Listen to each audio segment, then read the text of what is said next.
शनिवार को देश भर में डॉक्टर्स डे धूमधाम से मनाया जा रहा है। आज इस मौके पर हम आपको एक ऐसे डॉक्टर के जीवन से परिचित कराने जा रहे हैं जिन्होंने अपने जुनून और आत्मविश्वास के बल पर न सिर्फ एमबीबीएस में प्रवेश लिया बल्कि आज वे अजमेर संभाग के सबसे बड़े जेएलएन हॉस्पिटल में रेजिडेंट डॉक्टर के तौर पर अपनी सेवाएं दे रहे हैं।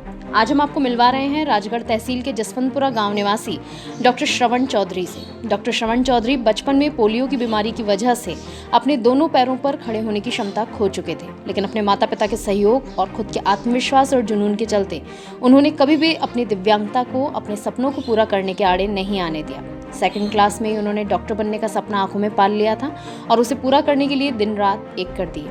12वीं कक्षा पास करने के बाद 2 साल तक पीएमटी की तैयारी करने के बाद पहले उन्हें वेटरनरी डॉक्टर बनने का मौका मिला। इसे छोड़कर उन्होंने एमबीबीएस की तैयारी की और अगले साल उनका एमबीबीएस में चयन हो गया, लेकिन दोनों पैरों से दिव्यांग होने की वजह से उन्हें डिस्क्वालीफाई कर दिया गया। इस फैसले के खिलाफ उन्होंने 6 महीने तक राजस्थान हाईकोर्ट में लड़ाई लड़ी, जिसके बाद उन्हें एमबीबीएस में सीट मिल गई और साल 2011 के आखिर में वे एमबीबीएस डॉक्टर बन गए। साल 2013 में उन्होंने राजस्थान गवर्नमेंट में मेडिकल ऑफिसर का एग्जाम दिया और उसमें सफल हुए और उन्हें गवर्नमेंट जॉब मिल गई। इसके बाद वे रुके नहीं, उन्होंने गांव-गांव जाकर लोगों को पोलियो की बीमारी के संबंध में जागरूक किया, जिसके लिए उन्हें सरकार द्वारा कई बार सम्मानित भी किया जा चुका है। वर्तमान में वे जेएलएन हॉस्पिटल के रेजिडेंट डॉक्टर के पद पर अपनी सेवाएं दे रहे हैं। उनके साथ काम करने वाली डॉक्टर्स भी उन पर गर्व महसूस करते हैं, क्योंकि डॉक्टर श्रवण चौधरी ने कभी भी अपनी दिव्यांगता को अपनी कमजोरी नहीं बनने दिया। डॉक्टर श्रवण बताते हैं कि बचपन में लोग उनकी दिव्यांगता की वजह से उन्हें दया की भावना से देखते थे। उनके साथ खेलने वाले बच्चे उन्हें अपने खेल में शामिल नहीं करते थे, जिसकी वजह से बचपन से ही उन्हें अकेले रहने की आदत पड़ गई थी, लेकिन उन्होंने अपने अकेलेपन को भी अपनी शक्ति बनाया। डॉक्टर्स डे पर द डेजर्ट एक्सप्रेस डॉक्टर श्रवण चौधरी के प्रेरणादायक जज्बे को सलाम करते हुए उनके उज्जवल भविष्य की कामना करता है। सर, किस तरह की शुरुआत करी आपने और ये जो सफ़र है किस तरह से तय किया? जी, सफ़र तो काफ़ी लंबा और संघर्षों से भरा रहा है। मैं 1 साल का था जब मैं पोलियो से ग्रसित हो गया था दोनों पैरों से।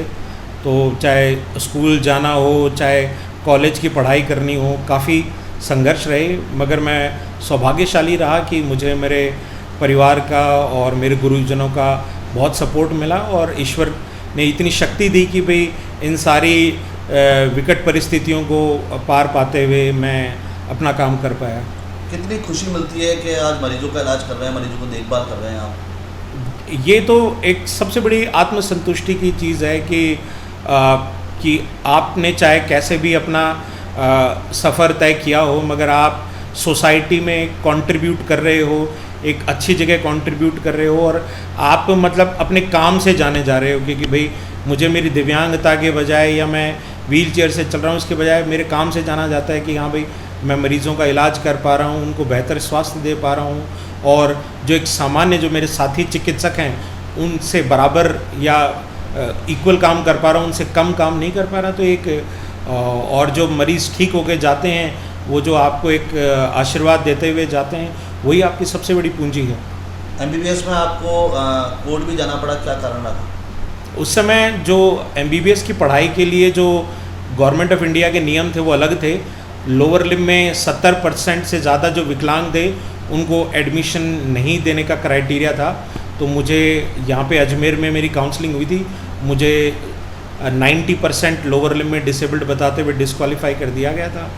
उसके बाद में मैंने राजस्थान हाई कोर्ट से 6 महीने केस लड़ा और मैं केस जीता। फिर मैंने जोधपुर से मेरी एमबीबीएस की थी। पीजी में भी यही दिक्कत आई 2 बार, 2013 और 14 में, मगर उसके बाद में 2017-18 में जो केंद्र सरकार है वो राइट टू डिसेबिलिटी लेके आई। प्रधानमंत्री मोदी जी ने एक बहुत अच्छा कदम उठाया दिव्यांगजनों के लिए, जिसके कारण जो बेंचमार्क डिसेबिलिटी का लॉ आ गया है, यानी अगर कोई लोअर लिम्ब में 100% डिसेबल्ड भी है मगर वो अपना काम व्हील चेयर या क्रेचिस या जो एसेसरी लिम्स की मदद से अगर कर पा रहा है तो वो एमबीबीएस की या पीजी करने के लिए सक्षम है।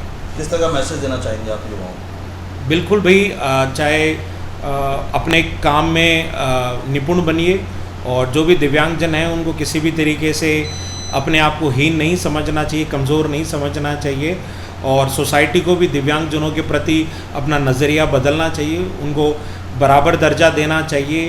वो दिव्यांग हैं, इनमें उनकी कोई गलती नहीं है, बस उनको समान अवसर और समान मौके मिलने चाहिए।